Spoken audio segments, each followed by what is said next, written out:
Hello नमस्कार साथियों। स्वागत है आप सभी का आपके अपने यूट्यूब चैनल में। तो मित्रों, आज का ये वीडियो बहुत ही हमारा शानदार और मज़ेदार होगा, क्योंकि दोस्तों इस सेशन के अंदर हम बात करने वाले हैं अपनी राजस्थान अध्यापक पात्रता परीक्षा 2025 को लेकर। यानी आपका दोस्तों जो 2022 में पेपर हुआ था, आपका रीट पात्रता का जो आपका एग्जाम हुआ था, उसमें दोस्तों आपके बाल विकास और शिक्षण विधियों से कैसे कैसे क्वेश्चन आए थे, उन सभी क्वेश्चनों को हम देखने वाले हैं दोस्तों। इन प्रश्नों को पढ़ने के बाद में दोस्तों हमें साथ में तो अपनी तैयारी का आकलन हो जाएगा, और साथ में हमें ये पता चल जाएगा कि हमारे एग्जाम में कैसे क्वेश्चन हमारे बाल विकास और शिक्षण विधियों के आने वाले हैं। तो एक बार सभी विद्यार्थी क्लास को शेयर कर देंगे, और चैनल को अगर आपने अभी तक सब्सक्राइब नहीं किया दोस्तों, तो इसको सब्सक्राइब करके बेल आइकन घंटे को ऑन कर लेना, ताकि आने वाला हर वीडियो का नोटिफिकेशन आपके पास पहुंच जाइए।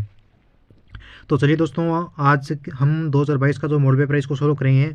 देखिए, पहला क्वेश्चन आपके बाल विकास और शिक्षण विधियों में पूछा गया था दोस्तों कि विकास का कौन सा आयाम नॉन चॉम्स्की के सिद्धांतों से प्रभावित हुआ है। बहुत ही प्यारा क्वेश्चन है। ऑप्शन आपका भाषा विकास दोस्तों, नैतिक विकास, या फिर सामूहिक विकास, या फिर संज्ञानात्मक विकास। मित्रों, विकास का कौन सा आयाम आपका नॉन चॉम्स्की के सिद्धांतों से प्रभावित हुआ था। तो ये प्रभावित होने वाला विकास था दोस्तों आपका, वो था भाषा विकास। भाषा विकास है दोस्तों, ये आपके नॉन चॉम्स्की के सिद्धांतों से प्रभावित हुआ। ए ऑप्शन को आप लो कर दो। बिल्कुल। चलिए नेक्स्ट क्वेश्चन देखते हैं दोस्तों।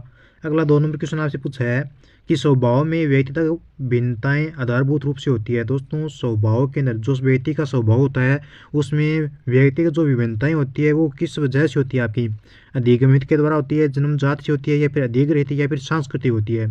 तो दोस्तों जो आपकी व्यक्तिगत विभिन्नताएं होती है आधारभूत रूप से, तो वो होती है मित्रों आपके जन्मजात से। कैसी होती है वो? आपके जन्मजात से होती है। बी नंबर ऑप्शन आपका करेक्ट हो जाएगा। दोस्तों देखो, कितना शानदार और मजेदार क्वेश्चन आपके 2022 में पूछा गया था। नेक्स्ट हमारा क्वेश्चन पूछा है कि किसने व्यक्तित्व के किसी भी सिद्धांत को प्रतिपादित नहीं किया। दोस्तों, किस वैज्ञानिक ने व्यक्तित्व के किसी भी सिद्धांत को प्रतिपादित नहीं किया था। बी एफ स्किनर है, सिगमंड फ्राइड है, गॉर्डन अल्पोर्ट है, या फिर डेम्ड बी केटेल है। बताओ, किस व्यक्तित्व के किसी भी सिद्धांत को प्रतिपादित नहीं किया, किसने? तो ये दोस्तों आपके वी एफ स्किनर है। इन्होंने क्या किया? कुछ भी नहीं किया था, यानी इन्होंने व्यक्तित्व के किसी भी सिद्धांत को प्रतिपादन नहीं किया था। नेक्स्ट हमारा क्वेश्चन अगला कि हेनरी ए मूरी तथा क्रिस्टियन डी मार्गन द्वारा कौन सा परीक्षण निर्मित किया गया। बताओ दोस्तों, वाक्य पूर्ति परीक्षण किया गया, 16 व्यक्तित्व आयाम किया गया, या फिर कथानक सह प्रत्यक्षण परीक्षण, या फिर चित्रकुंठा परीक्षण। हेनरी ए मूरे के बारे में बात की गई है कि कौन सा परीक्षण निर्मित किया। तो हेनरी ए मूरे ने दोस्तों आपके कथानक सह प्रत्यक्षण परीक्षण को क्या किया दोस्तों? निर्मित किया था। ऑप्शन सी को लो कर दो। दोस्तों, शिक्षण विधियों के हमारे जो क्वेश्चन है ना, जो आपके 2022 के नीट के एग्जाम में पूछे गए थे ना, वो क्वेश्चन दोस्तों हम क्या करेंगे, पहले थोड़े अपने साइकोलॉजी क्वेश्चन सोल्व कर लेते हैं, उसके बाद में कर लेंगे, ठीक है। वैसे तो बीच में आएंगे वो क्वेश्चन आपके। नेक्स्ट अगला प्रश्न देखो, कितना शानदार पूछा आपसे कि एक बालक की वृद्धि से कौन सा कारक संबंधित नहीं है। दोस्तों, एक बालक होता है छोटा सा, उसकी वृद्धि से कौन सा कारक आपका रिलेटिव नहीं है। ऑप्शन आपका पोषण है, स्वास्थ्य, या फिर निद्रा, या फिर अधिवास। जल्दी से मेरे सभी लाडले क्या कर देंगे, फटाफट से नीचे इसका आंसर करेंगे दोस्तों कमेंट बॉक्स के माध्यम से। इसका सही उत्तर क्या हो जाएगा दोस्तों? इसका सही उत्तर हो जाएगा ऑप्शन डी हमारा, अधिवास। दोस्तों, बालक की वृद्धि में कौन सा आपका कारक संबंधित नहीं है? तो अधिवास नहीं है दोस्तों बालक के वृद्धि में, बाकी ये तीनों होते हैं आपके, ठीक है। डी ऑप्शन को लो करो। अगला आपका 6 नंबर क्वेश्चन क्या है दोस्तों कि कौन सा परीक्षण, मित्रों कौन सा परीक्षण आपका बुद्धिमत्ता का संस्कृति मुक्त वाचिक परीक्षण है। दोस्तों, बुद्धिमत्ता का समूह परीक्षण होगा, वेस्लर वेसक बुद्धिमत्ता मापनी होगी, या फिर भाटिया बैटरी होगी, या फिर स्टैंडर्ड प्रोग्रेसिव मैट्रिसेज होगा। कौन सा परीक्षण बुद्धिमत्ता का संस्कृति मुक्त आविचिक परीक्षण है? बताओ कौन सा हो जाएगा यहाँ पे। तो गुरुजी आप लॉक कर दो यहाँ पे डी ऑप्शन को। बिल्कुल लगभग सभी विद्यार्थियों के यहाँ पे सही आंसर आए हैं। क्वेश्चन भी अटपटा सा अजीब सा क्वेश्चन था, फिर भी लगभग सभी के करेक्ट आंसर आया है। शाबाश। आगे देखिए, नेक्स्ट हमारा क्वेश्चन है कि बहुआयामी बुद्धिमत्ताओं के गार्डनर के सिद्धांत में कौन सी बुद्धिमत्ता शामिल नहीं है। दोस्तों, बहुआयामी बुद्धिमत्ताओं के गार्डनर का जो सिद्धांत है, इसमें कौन सी शामिल नहीं है? अंतर्वैयक्तिक, प्राकृतिक, सामयिक, या फिर अस्तित्वकारी। कौन सी आपकी बुद्धिमत्ता सम्मिलित नहीं है? तो मित्रों, सी ऑप्शन को लो कर दो। सामयिक है ना आपकी बुद्धिमत्ता, वो आपकी इसके अंदर शामिल नहीं है। सी को लो कीजिए, ठीक है। अति शानदार लाजवाब आंसर आया सभी का। एक बार सभी लाडले क्या करेंगे, चैनल को सब्सक्राइब कर लेंगे दोस्तों। चलिए आगे बढ़ते हैं अगले क्वेश्चन की तरफ। नेक्स्ट हमारा क्वेश्चन पूछा है कि रचनात्मकता चिंतन के कौन से प्रकार से निहित है। रचनात्मकता चिंतन दोस्तों, रचनात्मकता है ना, वो चिंतन के कौन से प्रकार से आपके रिलेटिव है? अत्यधिक चिंतन से है, अधिक चिंतन से, विमर्शी चिंतन, या अवसर चिंतन। तो रचनात्मकता दोस्तों जो रचनात्मकता है ना, ये आपके अपसारी चिंतन से संबंध रखती है। किसी है अपसारी चिंतन से, यानी डी को लो कर दो आप। अगला क्वेश्चन पूछा है कि मानसिक विबंधित, दोस्तों मानसिक विबंधित पद को किस पद के साथ प्रतिस्थापित किया गया है? बौद्धिक अयोग्यता, मानसिक कमजोरी, बौद्धिक पिछड़ापन या फिर बौद्धिक प्रतिकूलता। चलिए सभी लाडले नीचे कमेंट कर देंगे कि मानसिक विबंधित पद को किस पद के साथ प्रतिस्थापित किया गया है।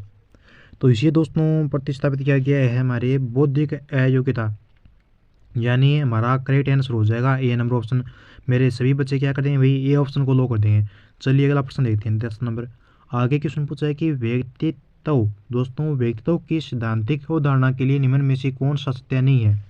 स्थिर, सामान्य, स्थायी या अनूठा। व्यक्तित्व के सैद्धांतिक अवधारणा के लिए निम्न में से कौन सा सत्य नहीं है दोस्तों? तो सैद्धांतिक अवधारणा के लिए मित्रों सामान्य है ना, वो हमारा क्या नहीं है दोस्तों, सत्य नहीं है। ऑप्शन बी को लो कर दो आप। चलिए अगला प्रश्न देखते हैं 11 नंबर। आगे हमारा क्वेश्चन पूछा गया है कि पढ़ने से रिलेटिव आपके अधिगम अक्षमता को क्या कहता है दोस्तों? जो पढ़ाई है ना, उससे संबंधित आपके अधिगम अक्षमता को क्या कहेंगे? डिसकैलकुलिया कहेंगे, डिसलेक्सिया कहेंगे या फिर डिस्क्रेपिया कहेंगे या फिर डिसथाइमिया कहेंगे? पढ़ने से रिलेटिव संबंधित अधिगम अक्षमता कहा जाता है। तो इसे कहेंगे अपने अभ्यर्थियों आपके डिसलेक्सिया कहेंगे। क्या कहेंगे? डिसलेक्सिया कहेंगे। ठीक है, बी को लो कर दो। दोस्तों रीट का एग्जाम आपके सर पे है भाई, टाइम नहीं बचा है मेरे पास बिल्कुल भी। आगे नेक्स्ट हमारा क्वेश्चन पूछा गया कि न्यूनतम आधारभूत सुविधाओं से वंचित बालकों को निम्न रूप से वर्गीकृत किया जाता है। लाडलों, न्यूनतम आधारभूत सुविधाओं से वंचित बालकों को निम्न रूप में वर्गीकृत किया जाता है। प्रश्न आपका ये है, कौन सी आधारभूत सुविधाओं से वंचित बालकों को वर्गीकृत किया जाता है? तो भाई मेरे ये किया जाएगा आपके कौन से गुरुजी, आप कर दो सी ऑप्शन को लो, बिल्कुल प्रतिकूल परिस्थितिग्रस्त बालक को। ठीक है, सी को लो कीजिए। नेक्स्ट क्वेश्चन को देखो भाई। आगे हमारा प्रश्न पूछा गया नेक्स्ट है कि निम्न में से कौन सा कुसमायोजन का व्यवहारात्मक लक्षण है? दोस्तों निम्न में से कौन सा कुसमायोजन का व्यवहारात्मक लक्षण है? कौन सा है दोस्तों? आक्रामकता है, चिंता है या फिर असुरक्षा है या फिर उदासीनता है? कौन सा हो जाएगा यहाँ पे? तो कुसमायोजन के व्यवहारात्मक लक्षण कौन सा हो जाएगा? इनमें से हो जाएगा दोस्तों ये आपका 13 का ये आक्रामकता हो जाएगा। ए को लो कर दो। अगला प्रश्न देखिए, बहुत ही शानदार क्वेश्चन पूछा है। नेक्स्ट क्वेश्चन हमारा कि विशेष आवश्यकताओं वाले बालकों के साथ कौन सी विधि प्रत्यक्ष रूप से संबंधित नहीं है दोस्तों? पाठ्यक्रम का विभिन्नीकरण या फिर खेल कूद व अतिरिक्त पाठ्यक्रम गतिविधियों का विकास या फिर भिन्न शिक्षण विधियाँ या फिर विशेष गतिविधियों के लिए प्रशिक्षण। दोस्तों विशेष आवश्यकताओं वाले बालकों के साथ कौन सी विधि प्रत्यक्ष रूप से आपके संबंधित नहीं है? तो ये कौन सी नहीं है? ये मेरे दोस्तों आपके बी ऑप्शन को लो करेंगे अपने, खेल कूद और अतिरिक्त पाठ्यक्रम गतिविधियों का विकास नहीं है। ठीक है, बी को लो कीजिए। अगला क्वेश्चन क्या है? आगे प्रश्न पूछा है कि इवान पोलोव द्वारा प्रतिपादित शास्त्रीय अनुबंध सिद्धांत अधिगम को निम्न के द्वारा समझाता है। पुनर्बलन के द्वारा समझाएगा या फिर साहचर्य के द्वारा या फिर अनुकरण या फिर अंतर्दृष्टि? ये किसके द्वारा समझाएगा? तो दोस्तों ध्यान में रखना, ये किसके द्वारा समझाएगा?